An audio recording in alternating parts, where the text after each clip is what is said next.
যে বালা মুসিবত দিয়ে মানুষ অতিবাহিত করে, এই সমস্ত বালা মুসিবত ফেস করার সময় যখন আল্লাহর বান্দা বলেন ইন্না লিল্লাহ ওয়া ইন্না ইলাইহি রাজিউন, নিজের মালিকানা স্বীকার করেন যে আমি আল্লাহর মালিকানা, আমি আল্লাহ, আমার ওনার আল্লাহ, এবং আল্লাহর দিকে আমাকে প্রত্যাবর্তন করতে হবে। এই যে ইন্না লিল্লাহি ওয়া ইন্না ইলাইহি রাজিউন, এটা আমরা করি, আপনারাও করেন, সবাই করে, কিন্তু আমরা কি করি আসলে আমরা বুঝিও না। এমনি বলে ফেলি ইন্না লিল্লাহি ওয়া ইন্না ইলাইহি রাজিউন, কিন্তু এটা আমরা যদি একটু ফিল করে করি, মুখ এবং ব্রেইন সাথে সাথে আমাদের কলব বাতে তিনটা যখন এক পেজে এসে যখন বলবে না ইন্না লিল্লাহ, তাহলে আমি পরিপূর্ণরূপে আল্লাহর দরবারে সারেন্ডার করলাম। ওয়া ইন্না ইলাইহি রাজিউন, এবং আল্লাহর কাছে আমাকে ফেরত যেতে হবে, আমার কোনো অপশন নাই। আমি বেসাহারা মানুষ, গরিব শরীফ মানুষ, ফকির মানুষ, মিসকিন মানুষ, আমার কাছে আমি নিঃস্ব, আমার কাছে অন্য কোনো অপশন নাই। তো এটার উপর ভিত্তি করে আমার নবী সাল্লাল্লাহু আলাইহি ওয়াসাল্লাম ইরশাদ করেছেন যে এই হাদিস হযরতে উম্মু সালামা রাদিয়াল্লাহু তাআলা কর্তৃক বর্ণিত। তিনি বলেন, ইমাম আহমদ ইবনে হাম্বল সহ আর অসংখ্য হাদিসের কিতাবের মধ্যে এটা এসেছে, উম্মু সালামা রাদিয়াল্লাহু তাআলা আনহা আমার নবী সাল্লাল্লাহু আলাইহি ওয়াসাল্লামের স্ত্রী, আমাদের আম্মা জান। উনি ওনার স্বামী হযরতে আবু সালামা রাদিয়াল্লাহু তাআলা সাহাবী রাসূল, বড় আশিক সাহাবী রাসূল ছিলেন। তো হযরত উম্মু সালামা বলতেছেন, আতানি আবু সালামা ইয়াওমান, আমার কাছে একদিন হযরত আবু সালামা আসলেন, তার কাছ থেকে নবীর দরবার থেকে, মিন ইনদা রাসূলিল্লাহি সাল্লাল্লাহু আলাইহি ওয়াসাল্লাম, আমার নবীর দরবার থেকে একদিন আবু সালামা আসলেন, এসে ফাকালা বললেন, লাকাদ সামি'তু মির রাসূলিল্লাহি সাল্লাল্লাহু আলাইহি ওয়াসাল্লাম কাওলান সারাতু বিহি, তো আমি আমার নবীর মুখ থেকে এমন একটা কথা শুনেছি যেটা শুনে আমি খুব খুশি।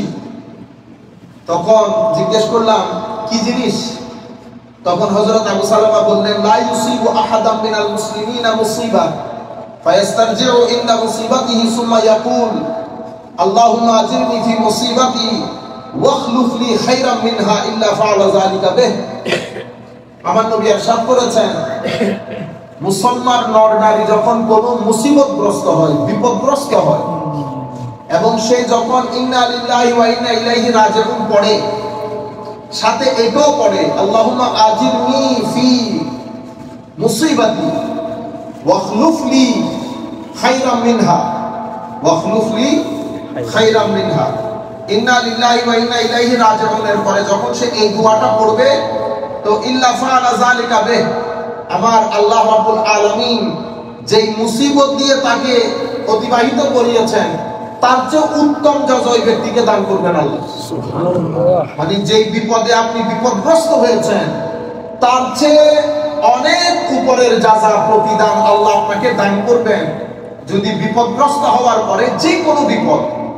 আমরা তো এমনিতে মানুষ মারা গেলে বলি, আসলে শুধু মানুষ মারা গেলে না, আপনার কোনো কিছু হারিয়ে গেলে ইন্না লিল্লাহি করেন, ইন্না লিল্লাহি ওয়া ইন্না ইলাইহি রাজিউন। যে কোনো দুর্ঘটনা, বিপদ আপদ আপনি যখন বলবেন ইন্না লিল্লাহি ওয়া ইন্না ইলাইহি রাজিউন, আল্লাহুম্মা আজিরনি ফি মুসিবাতি, আল্লাহুম্মা আজিরনি ফি মুসিবাতি ওয়াখলুফ লি খায়রাম বিহি, আপনি যখন এটা পড়বেন, তা আমার নবী সাল্লাল্লাহু আলাইহি ওয়াসাল্লাম ইরশাদ করছেন, আল্লাহ আপনাকে যেই বিপদ দিয়ে পরীক্ষা করেছেন তার চেয়ে অনেক অনেক অনেক বেশি আল্লাহ উত্তম জাযা আপনাকে দান করবেন। সুবহানাল্লাহ।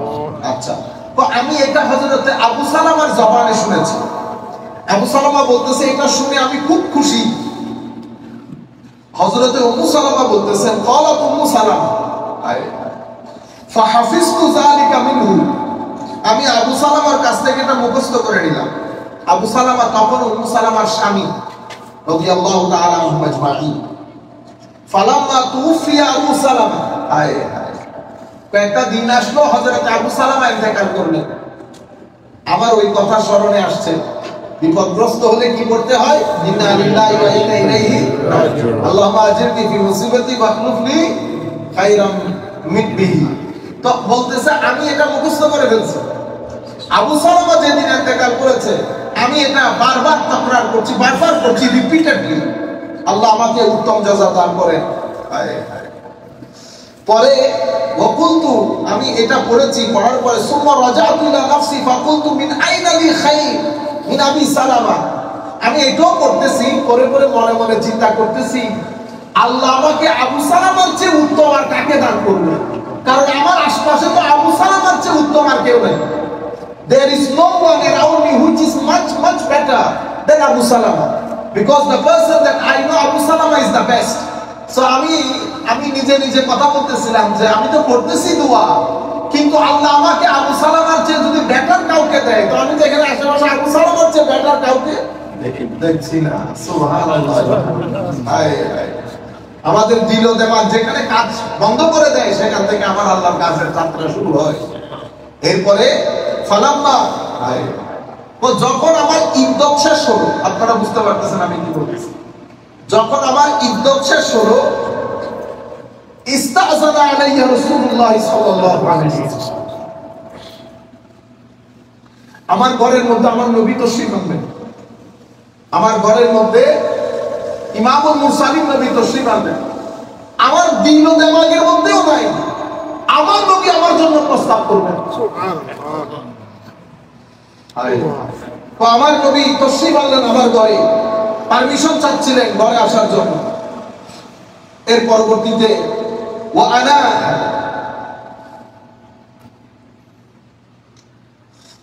আমি ভয়ে, মানে আমি ঠিক বুঝতে পারতেছি না আমি কি করব। আমি হাতটা ধুয়ে দিলাম, আমার নবীকে বললাম ঘরে আসার জন্য।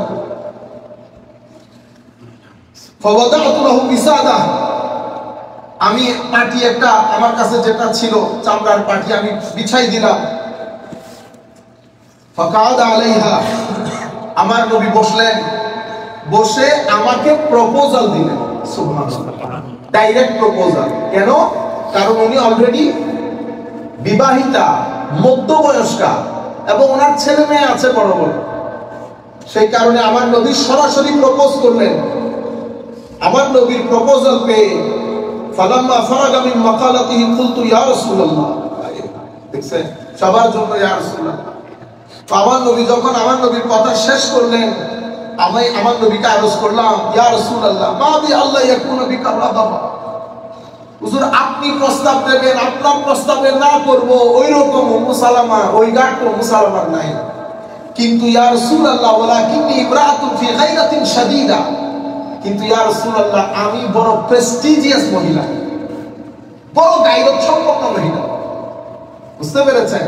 মহিলা হলেও আমি পুরুষদের মতো গায়রত রাখি, প্রেস্টিজ রাখি, পার্সোনালিটি রাখি। ফাআখাফু আন তারা মিন্নি শাইআন ইউআযযিবানি আল্লাহু বিহ, আমি চাই না ইয়া রাসূলুল্লাহ আপনার প্রপোজালে হ্যাঁ বলি, আমার ইচ্ছায় অনিচ্ছায় কোনো বিয়াদবি যদি বের হয়, এর যথাস্বরূপ তো আল্লাহ আমাকে জাহান্নাম বাদ আর কিছুই দিবেন। সেই কারণে ইয়া রাসূলুল্লাহ আমি খুব সন্ত্রস্ত। ওয়া আনা ইমরাআতুন ক্বাদ দাখালতু ফিস সিন, এবং আমার যথেষ্ট বয়স হয়েছে ইয়া রাসূলুল্লাহ। ওয়া আনা যাত আয়াল, ইয়া রাসূলুল্লাহ আমার তো অনেক বড় বড় ছেলে মেয়েও আছে। তখন আমার নবী বললেন, যেটা তুমি বলছো না গায়রত,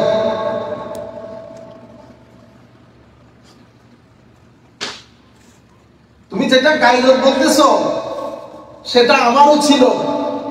আমার নবী বলতে চাচ্ছে কালে কালে গায়রত আর থাকবে না, কারণ সোহবতে মুস্তাফা, সোহবতে মুস্তাফা, আমার নবীর সোহবত সবকিছুকে পানি করে দেবে।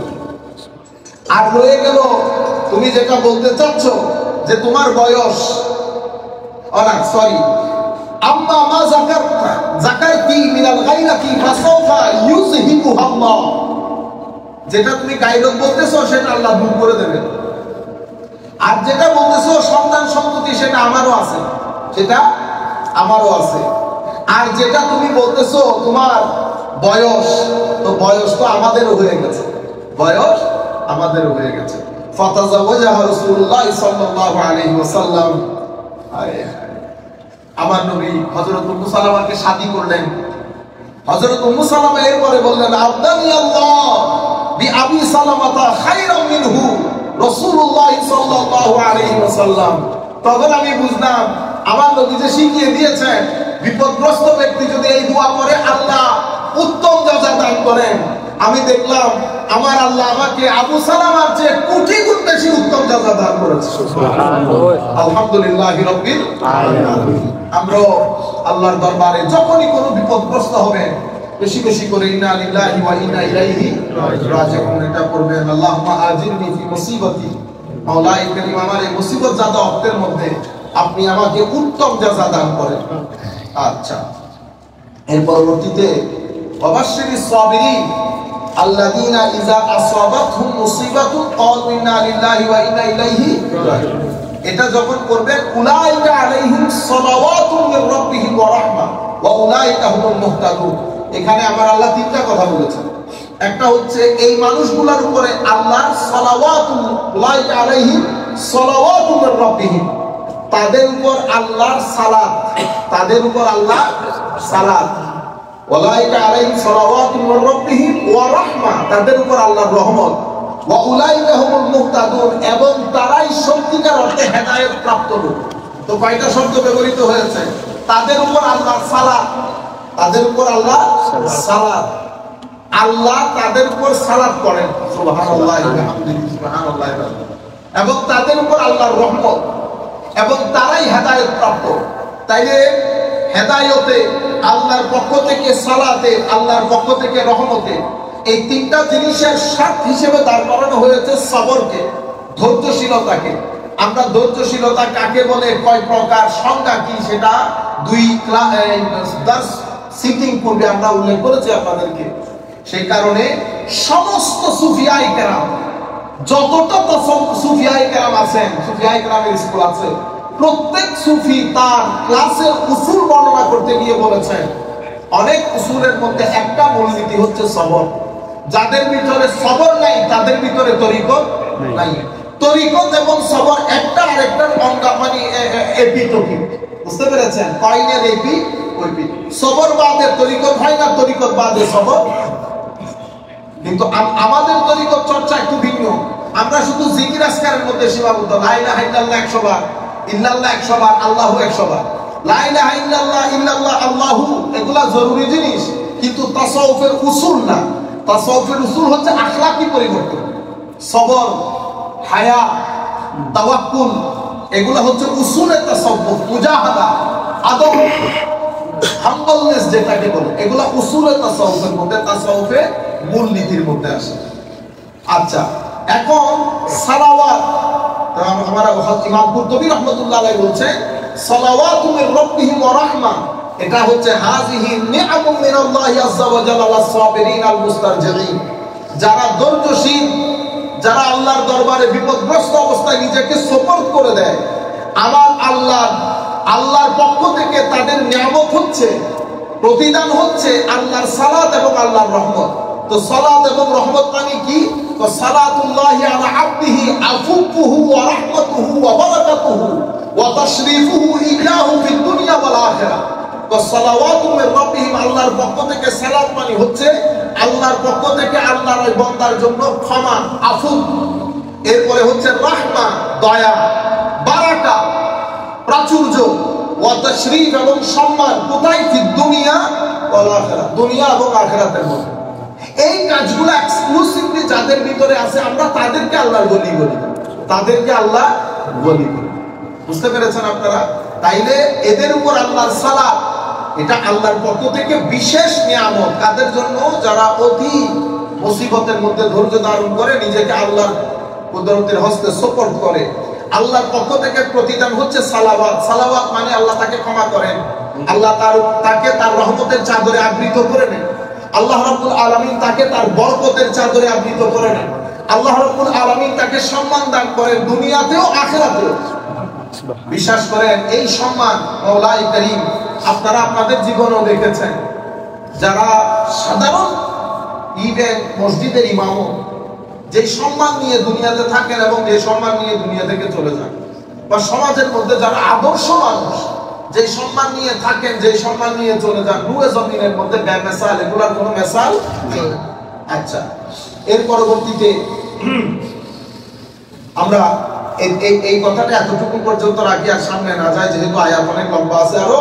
তো আসসালাতু মিনাল্লাহি আযজা ওয়া জাল আল গুফরান ওয়া ফারা ওয়া ক্বালা সুজাত, ইমাম সুজাজ বলেন আল্লাহর পক্ষ থেকে যে সালাতের ডিক্লারেশন এসেছে সেটা মানে হচ্ছে আল গুফরান ওয়া ফানা আল হাসান, মানে হচ্ছে ওই মানুষকে ক্ষমা করে দেওয়া এবং তার প্রশংসা বাণী মানুষের মুখে মুখে উচ্চারিত হওয়া। তো সেই কারণে অমিন হাযা as-সালাতু আলাল মাইয়্যিত, এখান থেকে আমরা জানাজাকে কি বলি? as-সালাতু আলাল মাইয়্যিত, মাইয়্যিতের উপর সালাত, মাইয়্যিতের উপরে মানে মৃত ব্যক্তির উপরে সালাত। এটার মানে কি? এটার মানে ইন্নামা হুয়া সালাউ আলাইহি ওয়া দুআউ লাহু, তার মানে ওই ব্যক্তির প্রশংসা করা এবং তার জন্য দোয়া করা। এই কারণে আমরা মৃতের জানাজার পরে কি বলি? মানুষটা কেমন ছিল, মানুষটা কেমন ছিল? আমরা সবাই বলি ভালো ছিল। আপনি লাফ দিয়ে উঠছেন, কি হুজুর এটা কোরআন হাদিসে আছে। আর এটা কোরআন হাদিসে না থাকলে যখন বিখ্যাত উলামায়ে কেরাম জানাজা পড়ান, সেই জানাজার মতো ওনারা নিজেরা বলেন আপনাদের কোনো এটা আজীব জিনিস। আপনারা বুঝতে পেরেছেন? আমার নবী সাল্লাল্লাহু আলাইহি ওয়াসাল্লাম ইরশাদ করেছেন, তো তোমরা জমিনে আল্লাহর সাক্ষী, তোমরা জমিনে আল্লাহর সাক্ষী।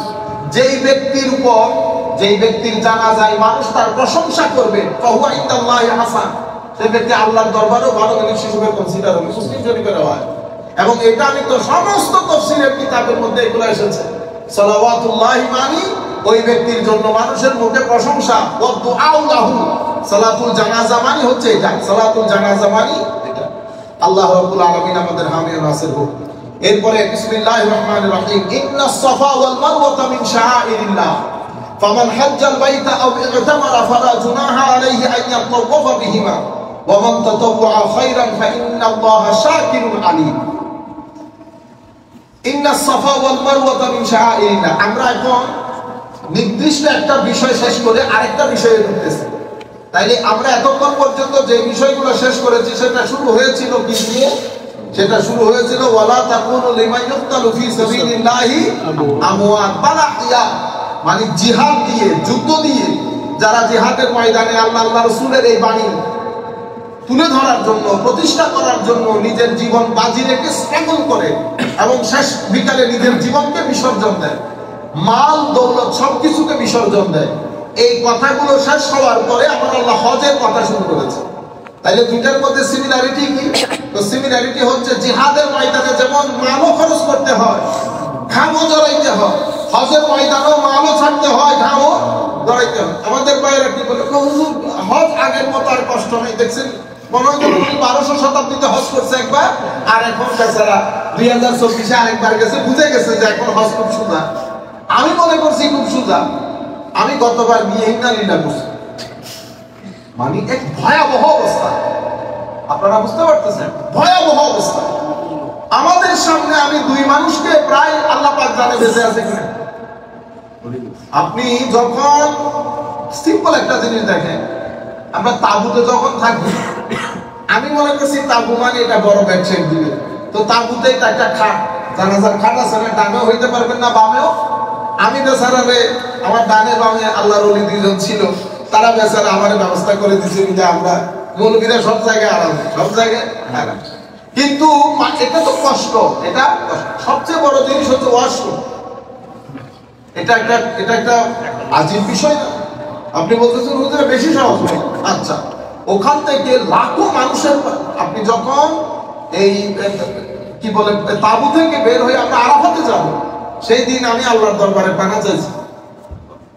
এবং আমাদের বর্তমান বিশ্বের আল্লাহর ওলি, সৌদি আরবের সরকার তো আল্লাহর ওলি, বেলা হিসাব জানা, বেলা হিসাব। যেহেতু আমরা বাংলাদেশ থেকে গেছি, আমাদের 2 পয়সার কোনো দাম নাই। তারা করে থাকে ইংল্যান্ড আমেরিকা থেকে যারা গেছে তাদের সাথে। আমরা বেচারাদেরকে বলছে 6টার দিকে বের হইতে, তাঁবু থেকে 5টার দিকে, 5টা 6টা 7টা 8টা 9টা 10টা অতঃপর 11টা। কয় ঘন্টা হয়েছে? 7 ঘন্টা রাস্তার উপর দাঁড়িয়ে। বাস আসতেছে কাকার থেকে আসতেছে, বাস এটা শেষে বাস আসছে, আইসা বাসে মানুষ ধরবে 40 জন, মানুষ হচ্ছে 70 জন। দাঁড়াইতে দাঁড়াইতে দাঁড়াইতে মানে আমি প্রথম বলে না ভেঙে পড়ে যাওয়া। এরপরে আপনি খুঁজতেছেন আপনার তাঁবু। পরে আমি মনে মনে বলতেছি, এরপরে যে ব্যক্তি বলবে হজ সুদ হয়ে গেছে, তাহলে মেহেন্দি গাছের সোয়া দিয়ে পিটাইবে, মেহেন্দি গাছের ব্যাগ দিয়ে। মনে হচ্ছে সে 1200 শতাব্দীতে একবার হজ করছে, আর এখন কি হজ একদম ইজি। বুঝতে পেরেছেন? যাই হোক, তো বলতে চাচ্ছি হজের কষ্ট শারীরিক এবং অর্থনৈতিক।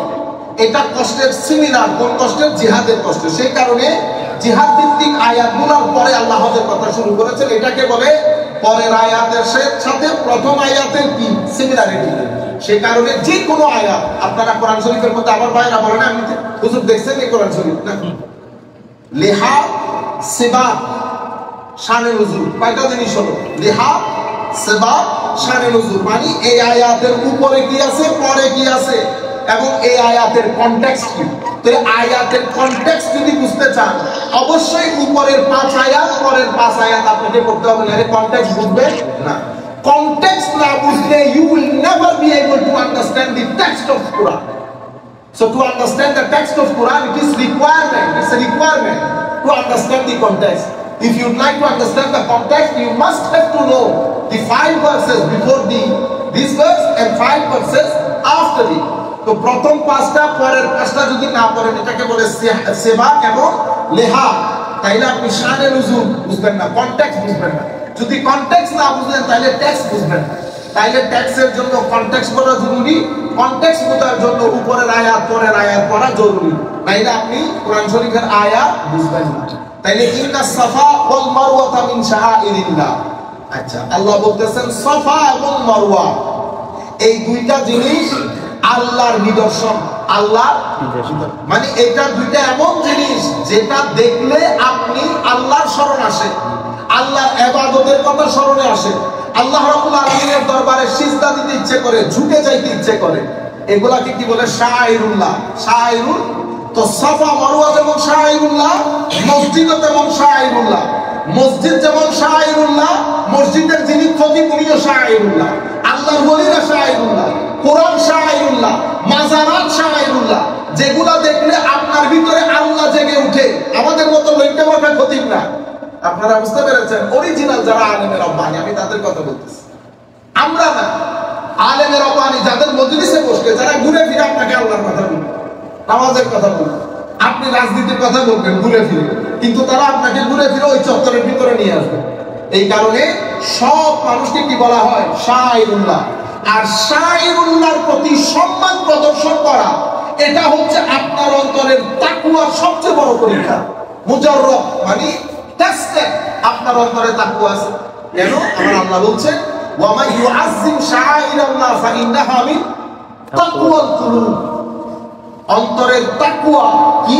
তো যারা শাআইরুল্লাহর প্রতি সম্মান প্রদর্শন করে, তাদের অন্তর পরীক্ষিত তাকওয়ার অন্তর, পরীক্ষিত তাকওয়ার অন্তর।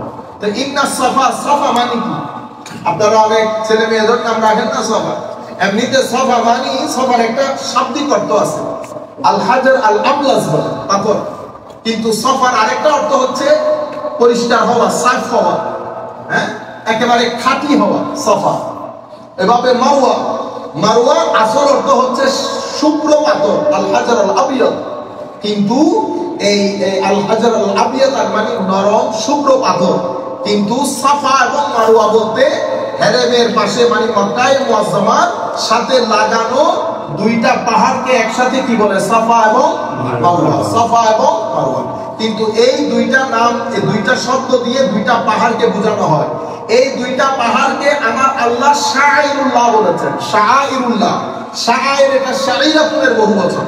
শাআইর মানে আল ইলাম, অর্থাৎ এটা নিদর্শন, এটা নিদর্শন, এটা নির্দিষ্ট একটা জায়গার ইন্ডিকেশন। কোন জায়গার ইন্ডিকেশন? আমার আল্লাহর অস্তিত্বের ইন্ডিকেশন, আল্লাহর ইবাদতে, আল্লাহর রিয়াজতে, আল্লাহর প্রতি সিজদা দেওয়া এবং তাজিম ও সম্মানে ঝুঁকে যাওয়া, এই সব কিছুর নিদর্শন বহন করে সাফা এবং মারওয়া। সাফা এবং মারওয়া। আচ্ছা, এর পরবর্তীতে এখানে বলা হচ্ছে ইন্নাস সাফা ওয়াল মারওয়া মিন শাআইরিল্লাহ। জিনিসটা আপনাদের সাথে নাও যাইতে পারে, যেহেতু দূরান্ত থেকে ওলামায়ে কেরাম। দেখেন এখানে একটা এই কি বলে বড় সলিড একটা প্রশ্ন আছে, আপনারা আমি অনুবাদ করলে বুঝতে পারবেন জিনিসটা। সেটা কি? আমার আল্লাহ বলছেন নিশ্চয় সাফা এবং মারওয়া আল্লাহর নিদর্শন, আল্লাহর নিদর্শনদের মধ্যে অন্যতম। ফামান হাজ্জাল বাইতা আও ইতামারা। হাজ্জাল বাইত মানে যারা হজ করবে, বাইতুল্লাহ হজ করবে। ওয়া ইতামারা, ইতিমার উমরা, এটার মানে কি? জিয়ারত। এটার মানে উমরা মানে কি? জিয়ারত। তাইলে যারা বাইতুল্লাহর হজ করবে অথবা উমরা করবে মানে জিয়ারত করবে, যেটা ছোট হজ। আচ্ছা, ফালা জুনাহা আলাইহি, তাদের জন্য কোনো গুনাহ নাই, তাদের জন্য কোনো গুনাহ নাই। কিসে? আইয়া তাওয়াফা বিহিমা, সাফা এবং মারওয়া, সাফা এবং মারওয়া সাই করলে, তাওয়াফ করলে তাদের জন্য গুনাহ হবে না। এখন সাফা মারওয়া মানে সাফা মারওয়া করতেও পারেন, না করলে কোনো অসুবিধা নেই। ঘটনা এরকম বোঝা গেল না? মানে যারা হজ করবে বা উমরা করবে তাদের জন্য সাফা এবং মারওয়ার সাই কি করে না, দূষণীয় নয়। তো দূষণীয় নয় মানে তো মুবাহ হয়ে গেল না, করলে করলে, না করলে নাই। কিন্তু ঘটনা তো সেরকম না। কেন? কারণ ফিকহি দৃষ্টিকোণ থেকে আমাদের ইমামে আযম আবু হানিফা রাদিয়াল্লাহু তাআলা আনহুর মতে সাফা এবং মারওয়ার সাই এটা ওয়াজিব, না করলে দম দিতে হবে, না করলে দম দিতে হবে। আর ইমাম শাফিঈ, ইমাম মালিক, ইমাম আহমদ ইবনে হাম্বল এই তিন মাযহাবের মতে এটা রুকন। এটা কি? রুকন। মিস করলে শেষ, মিস করলে শেষ। তাহলে আমাদের ওনারা যারা রুকন বলেন ওনাদের দলিল আছে। আমাদের ইমামের দলিল হচ্ছে যে আপনি এটাকে রুকন বলার জন্য শরীয়তের দলিল যেটা দরকার হবে সেটা কাতঈয়ুস সুবুত, কাতঈয়ুদ দালালা হতে হবে। মানে টেক্সচুয়ালি এভিডেন্ট, আনএম্বিগুয়াস, এবং এটার মিনিং ও এভিডেন্ট আনএম্বিগুয়াস হতে হবে। কিন্তু এই আয়াতের মধ্যে আপনি কাতঈয়ুস সুবুত হলো দালালতা কিনা, কাতঈ এভিডেন্ট না। যতটুকু জোরদার দলিল হলে রুকন হইতে হবে, দলিল ততটুকু জোরদার না। সেই কারণে ইমামে আযম আবু হানিফার মাযহাবের মধ্যে আমাদের মাযহাবে আমরা এটাকে ওয়াজিব বলি না। যদি মিস করে কি করবে? দম দেবে। বাকি তিন মাযহাবের মধ্যে রুকন। এখন দুনো মাযহাবের মধ্যে কিন্তু কম্পালসারি, দুনো মাযহাবের মধ্যে কম্পালসারি। কিন্তু আয়াতের মধ্যে বলা হচ্ছে লা জুনাহা আলাইহি। এখানে আমাদের কামিলের ক্লাসের মধ্যে ভাইবার মধ্যে প্রশ্নটা করা হয়। ভাই কামিলের মাস্টার ডিগ্রি ক্লাসের মধ্যে ভাইবাতে প্রশ্ন করা হয় যে আয়াতের মধ্যে বলা হচ্ছে লা জুনাহা আলাইহিমা, কোনো ক্ষতি নাই, করলেও করতে পারে, না করলেও নাই। কিন্তু আপনি হুকুমের মধ্যে গিয়ে তো কম্পালশন দেখাচ্ছেন, তাইলে হুকুমের সাথে আয়াত যাচ্ছে না, এটা কি ইন্টারপ্রেট কিভাবে করবেন? এই প্রশ্নটা হযরতে আয়েশা সিদ্দিকা রাদিয়াল্লাহু তাআলা আনহাকে করেছেন ওনার ভাগনা, হযরতে উরওয়া। উনি বলছেন যে ইয়াদুল্লু আলা, মানে এটা তো ইবাহাতের উপর, করলেও করলাম, না করলেও নাই। তো হযরত আয়েশা সিদ্দিকা রাদিয়াল্লাহু তাআলা আনহা বললেন, বাবা ঘটনা সেরকম না। ঘটনা হচ্ছে এই কাফের মুশরিকরা মানে জাহেলি যুগে তারা সাফা এবং মারওয়ার মধ্যে দুইটা মূর্তি বসানো ছিল, ইসাফ এবং নায়লা। অন্য জায়গার মধ্যে অন্য নাম আছে, বাট মূর্তি বসানো ছিল। তারা কি করতো? সাফা এবং মারওয়া সব সাই করার সময় এটা শেষ হলে নায়লারে ধরতো, এটা শেষ হলে আর ইসাফকে ধরতো। তো এখন ইসলাম কবুল করার পরে যখন মুসলমান হয়ে গেছেন সাহাবায়ে কেরাম, তখন তাদের মনে প্রশ্ন জেগেছে, যেই কাজ আমরা জাহেলি যুগে করতাম সেই কাজকে এখন করব। তখন আমার নবী সাল্লাল্লাহু আলাইহি ওয়াসাল্লাম বিগিনিং ছিল, বিগিনিং থাকার কারণে আমার নবী সাল্লাল্লাহু আলাইহি ওয়াসাল্লাম আবার কোরআনের আয়াত নাযিল হয়েছে, তাদেরকে বলে দেন ইন্না সাফা ওয়াল মারওয়াতা মিন শাআইরিল্লাহ। তো প্রথমে শাআইরুল্লাহ বলে পুরো বিষয়টাকে জোরদার করেছেন। যেহেতু ওনারা সত্য ইসলাম কবুল করেছেন, এখনো পর্যন্ত স্ট্রং হয় নাই, তো তাদেরকে বোঝানো হচ্ছে ইন্না সাফা ওয়াল মারওয়াতা মিন শাআইরিল্লাহ, এটা আমার আল্লাহর শাআইর। যারা হজ করবে, উমরা করবে, তারা এটাও করবে, সাই করার মধ্যে কোনো দোষ নাই। আমার নবী তাদের প্রশ্নের উত্তর দিয়েছেন, তারা ফরজ ওয়াজিব জিজ্ঞেস করে নাই, ফরজ ওয়াজিব জিজ্ঞেস করে নাই। তখন হযরতে আয়েশা সিদ্দিকা রাদিয়াল্লাহু তাআলা আনহা বলছেন যে তোমরা আয়াতের অর্থ বুঝতে পারো না, আয়াতের অর্থ বুঝতে পারো না। যদি ওই ঘটনাটা বলতো তো আমার আল্লাহ ঘটনাটা এভাবে বলতো যে সাফা এবং মারওয়া সাই ছেড়ে দেওয়ার মধ্যে কোনো দোষ নাই, এটা বলতো। এটা বলে নাই, বলছে সাফা মারওয়া সাই করার মধ্যে কোনো দোষ নাই, করতে হবে। তো করতে হবে তা কিভাবে বলছি? প্রথম আয়াত থেকে এবং শরীয়তের অন্যান্য দলিল থেকে, আমার নবী সাল্লাল্লাহু আলাইহি ওয়াসাল্লামের আহাদিসে পাক থেকে। এর পরবর্তীতে আমার আল্লাহ ইরশাদ করছেন ইন্নাস সাফা ওয়াল মারওয়াতা মিন শাআইরিল্লাহ ফামান হাজ্জাল বাইতা আও ইতামারা ফালা জুনাহা আলাইহি আন ইয়াতাওয়াফা বিহিমা ওয়া মান তাতাওয়া খাইরান, যারা ভালো কাজ করে ফা ইন্নাল্লাহা শাকিরুন আলিম, নিশ্চয়ই আল্লাহ শাকির। শাকির মানে যিনি শুকর আদায় করেন, আলিম মহাজ্ঞানী। এখন আপনারা বলেন তো দেখি, আল্লাহ শুকরিয়া আদায় করেন এই কথা বললে আল্লাহর শানের খেলাফ হবে না? শুকরিয়া আল্লাহ কার আদায় করবেন? শুকরিয়া আদায় আপনি কেন করেন? কারণ আপনার উপর কোনো এক ব্যক্তি ইহসান করেছে, আপনার ভালাই করেছে, কোন একটা কাজ এমন করেছে যেটা আপনার জন্য মঙ্গলজনক। তো স্রষ্টার সৃষ্টির মধ্যে আল্লাহর জন্য মঙ্গল হয় এমন কোন কাজ কেউ করতে পারবে? সুতরাং শাকের মানে যদি আপনি বলেন যে আল্লাহ রাব্বুল আলামিন কৃতজ্ঞ, তাহলে তো সাম কেসেস ঈমান চলে যাওয়ার সম্ভাবনা থাকে। আপনারা বুঝতে পেরেছেন? সেই কারণে এখানে ব্যাখ্যা করতে হয়, অনেক আয়াতকে সামনে রেখে ব্যাখ্যা করতে হয়। আপনি যদি শব্দের অর্থ বের করে করে, আমরা হয় না অনেক সময় আমরা নিজেরা ইন্টারপ্রেট করার চেষ্টা করি, কারণ আমার তো শরীয়তের পুরো বাউন্ডারির জ্ঞান নাই। এক্সপার্ট হওয়া নন এক্সপার্ট হওয়ার মধ্যে আসমান জমিনের ফারাক।